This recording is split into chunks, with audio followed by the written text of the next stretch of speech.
monde et welcome to Lolo Baby Show. Je suis ravie de vous retrouver dans un nouvel épisode de Docteur Lolo. Donc c'est là où je me prends un peu pour une psy et je vous donne clairement un petit peu des conseils. Mais il n'y a pas que moi qui donne des conseils, il y a vous aussi. Donc je vous invite à commenter chaque témoignage pour aider un maximum toutes les personnes qui nous ont envoyé donc ces vidéos-là. Anonymat garanti comme dans l'épisode numéro 1. Si vous ne l'avez pas vu, je vous laisse le lien juste ici. Et d'ailleurs, si la chaîne vous plaît et que vous voulez encore voir plein d'autres épisodes dans ce style-là, je vous invite à liker le petit pouce bleu qui est ici, mais aussi vous abonner juste ici et surtout commenter. Welcome to Lolo Baby Show.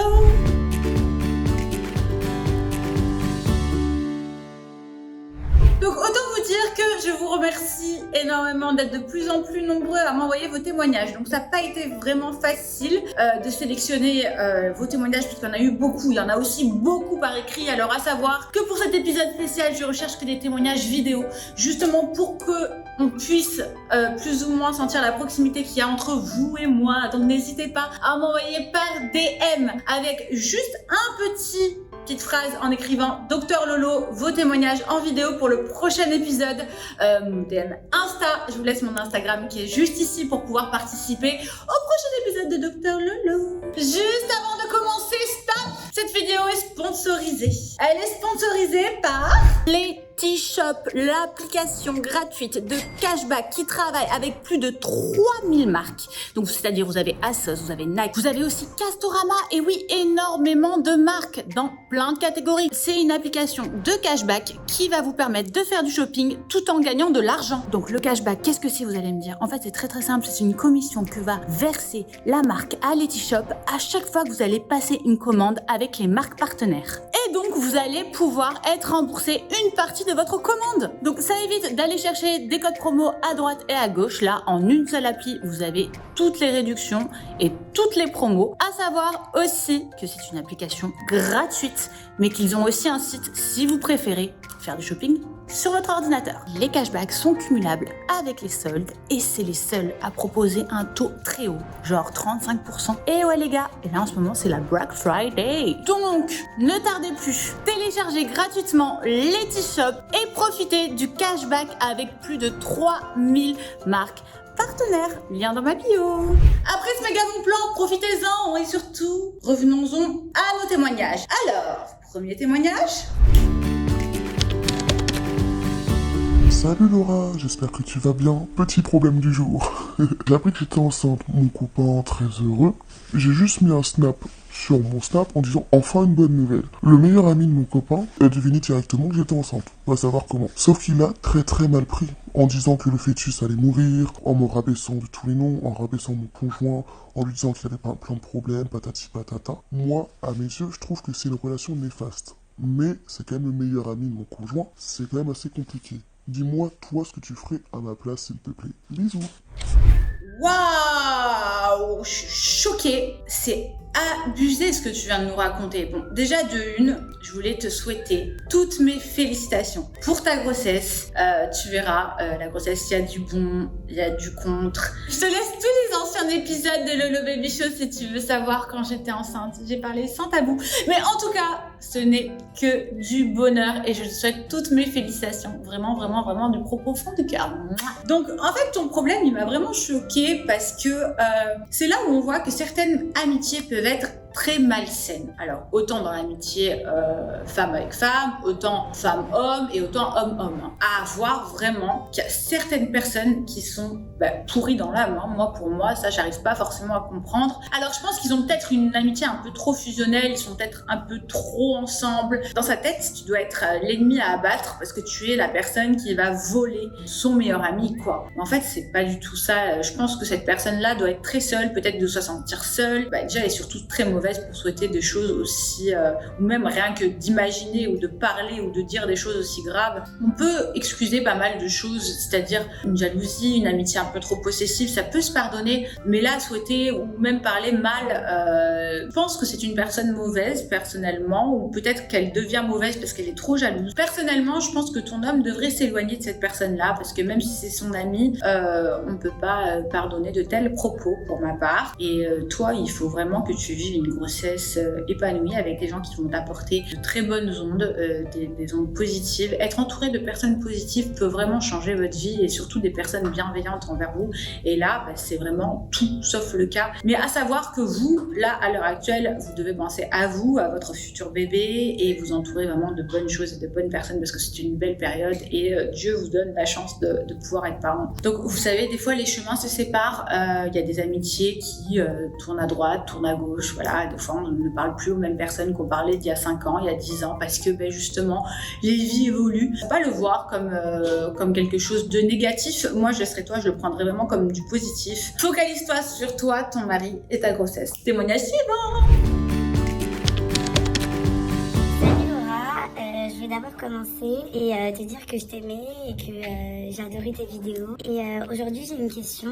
Ça fait 3 ans que je suis en couple avec mon copain. On vit ensemble. Je l'aime de tout mon cœur. Mais en fait, ça fait un bon petit moment que j'ai envie de le tromper. J'ai envie de voir ailleurs et du coup, je sais pas quoi faire. Donc, si tu pouvais m'aider, ça serait parfait. T'es sérieuse là? Non mais arrêtez de croire que l'herbe est plus verte ailleurs, hein. À un moment donné, je suis désolée, mais non. En fait, en gros, t'es en train de m'expliquer que t'es amoureuse de ton mec, mais que quelque part, t'as envie d'aller voir ailleurs. Si t'as envie d'aller voir ailleurs, c'est qu'il y a quelque chose, je pense, qui te manque dans ton couple. Donc peut-être que tu devrais en parler avec ton mec. Qu'est-ce qui te manque? Est-ce que peut-être ça fait un peu trop longtemps que vous êtes ensemble et donc du coup, y a pas forcément de piment au lit. Peut-être que t'as connu que lui et que t'as envie de voir si si les kikis sont tous les mêmes. Bon, je sais pas, là tu me prends un peu au dépourvu, girl. Dans le sens que, je vais être franche, ça m'est jamais arrivé une telle situation parce que, en fait, pour ma part, dès que tu commences à vouloir tromper quelqu'un, même si tu l'aimes, c'est que tu n'es plus forcément heureuse dans ton couple et qu'il n'y a plus forcément les choses dans lesquelles tu as envie de rester, quoi. Donc, quelque part, si tu penses à tromper ton mec, c'est que quelque part, ton esprit est déjà ailleurs. Je sais pas comment t'expliquer, c'est que pour moi, t'as déjà envie de connaître autre chose. Et si t'as envie de connaître autre chose, même si tu l'aimes, peut-être que tu l'aimes parce que, oui, c'est le sentiment et que c'est peut-être les habitudes aussi et qui fait que, voilà, tu l'aimes d'amour et tout, mais t'as envie d'aller ailleurs. Et là, déjà, il y a un problème.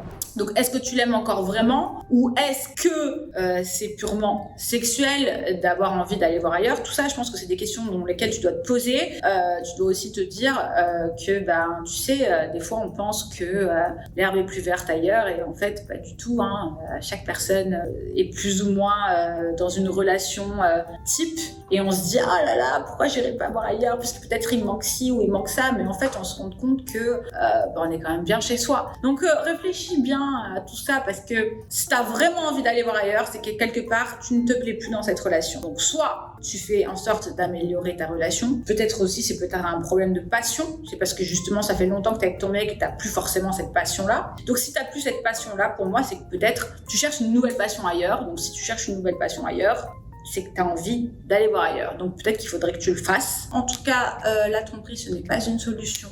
Vaut mieux, entre guillemets, que tu quittes la personne pour peut-être voir d'autres expériences ou faire d'autres expériences si tu vraiment l'envie d'avoir d'autres expériences est plus forte que l'amour que tu portes pour ton mec. Voilà, c'est ça qu'il faut vraiment que tu te poses comme question. Qu'est-ce qui est le plus fort, l'amour pour ton mec ou l'envie d'avoir d'autres expériences? Vaut mieux quitter la personne avec qui tu es plutôt que de rester et tromper, car la tromperie, ça fait très mal et je pense que le mec avec qui tu es ne mérite pas ça. Voilà, avoir une franchise et surtout une paire de couilles au cul pour clairement dire, écoute, je préfère te quitter plutôt que de te tromper, mais là en ce moment, peut-être que j'ai envie d'aller un peu vivre d'autres choses, d'autres expériences, etc., etc. Bonjour, j'avais une petite question. Depuis le confinement, j'ai pris 10 kilos et aujourd'hui je m'accepte plus et j'ai pas la motivation pour faire du sport et je me sens vraiment pas bien, j'arrive même plus à me regarder dans un miroir. Est-ce que vous avez un conseil à me donner?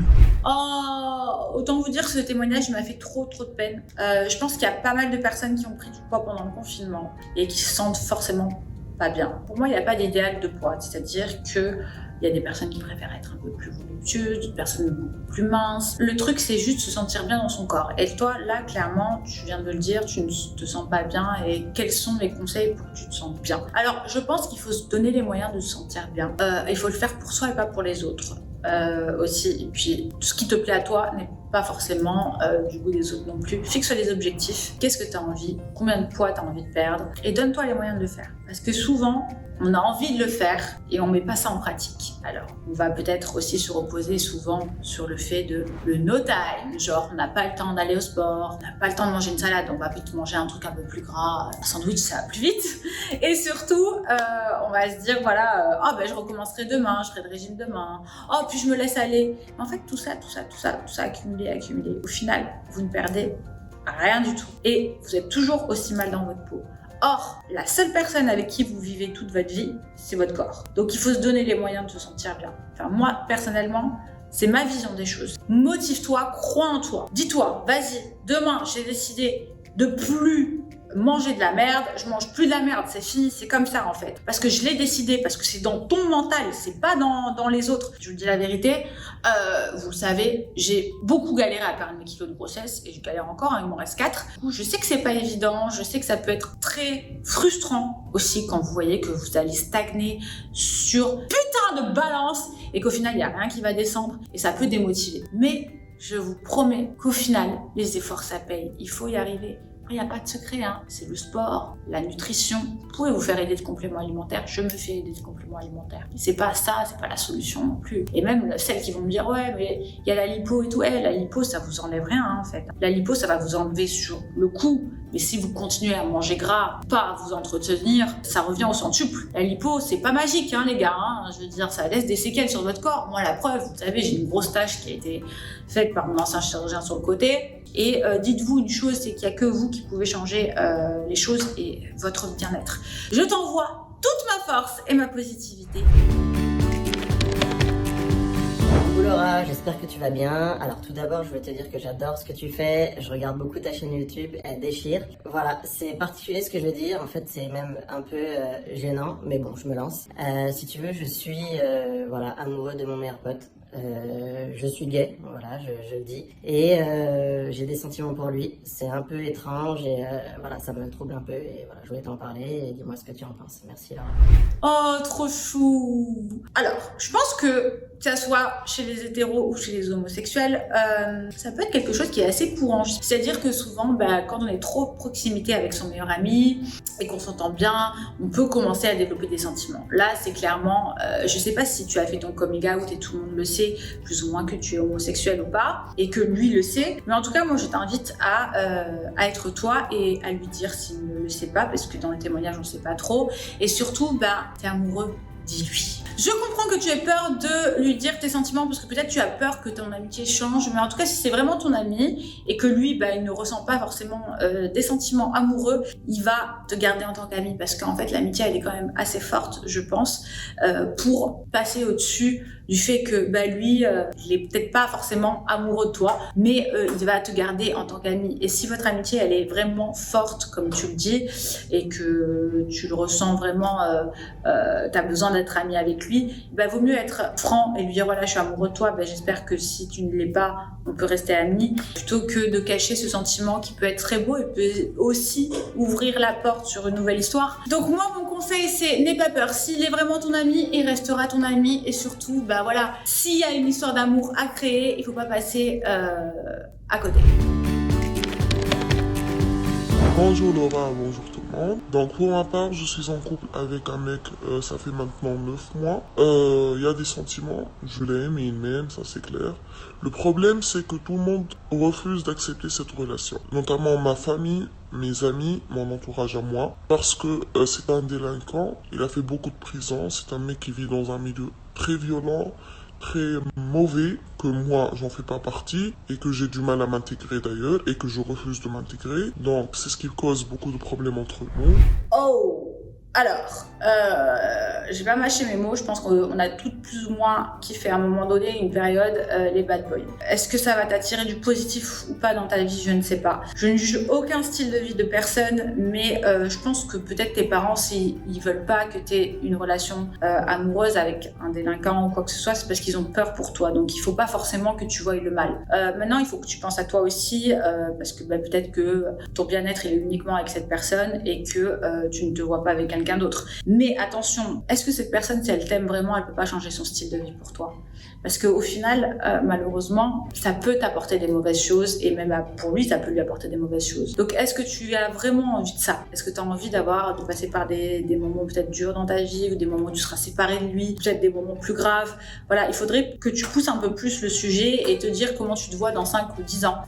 N'en veux pas à ta famille ni à tes amis de prendre soin de toi et peut-être de t'empêcher d'être avec cette personne. Je suis personne pour te dire vas-y ou n'y va pas, il n'y a que toi qui peux le savoir. Je pense que tu devrais lui poser la question, est-ce que si tu m'aimes vraiment, est-ce que tu es capable de changer de vie? Et s'il change de vie, c'est qu'il t'aime vraiment. Et là, à ce moment-là, il n'y a que le temps qui va pouvoir laisser faire les choses. Peut-être que tes amis et tes parents, en voyant que cette personne a changé, peuvent justement valider cette relation au fur et à mesure. Ça, c'est à toi de voir. Mais il faut penser à être épanoui. Dis-toi une chose, c'est que ton style de vie de maintenant peut te plaire, mais peut te déplaire dans 5 ans. Donc pense à tout ça et essaye d'avoir un peu de recul. En tout cas, je te souhaite le meilleur et merci pour ton témoignage. C'était Docteur Lolo, j'espère que ça vous a plu. N'hésitez pas en commentaire à me dire ce que vous en avez pensé, le petit pouce bleu, la cloche et à bientôt pour un nouvel épisode. Mouah.